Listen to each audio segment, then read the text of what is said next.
Iranian bazaars are buzzing with people excitedly going shopping following the last two subdued Ramadans. And this year, the holy month comes immediately after Nowruz holidays, so there are now two good reasons to go shopping.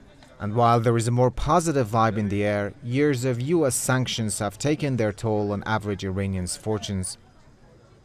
The market is better than last year, but you can't say it has returned to its pre-pandemic levels. Considering the economic conditions, the people's purchasing power is low, and although the market has improved, it isn't back to normal.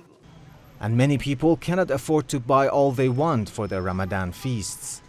I bought barberries and beans, but the prices are very high. The stocks are full, but the prices are high. We have to buy a little amount of any food item we want. People have been grappling with tough economic conditions since the US pulled out of the Iran nuclear agreement 5 years ago and reinstated crippling sanctions on the country. Couple that with the pandemic, and inflation has skyrocketed, along with the local currency nosediving.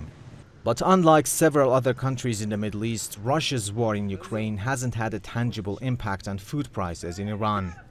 The price of wheat, the main staple of the Iranian cuisine, has remained unchanged for the past year.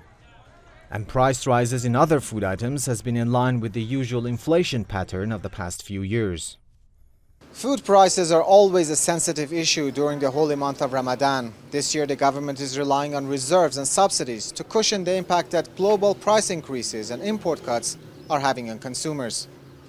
In Iran, a public organization buys the entire wheat supplies of the country, whether the domestic production or imports.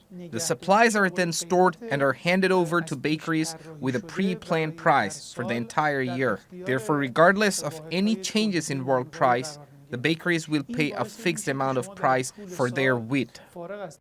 The strategy has worked for now, and the faithful in Iran don't have to worry about a food shortage during Ramadan. But Iran imports a great share of its wheat, corn and oilseeds from Russia and Ukraine. And a prolonged conflict at Europe's breadbasket could potentially upset the food tables of Iranians. Reza Hatami, TRT World, Tehran.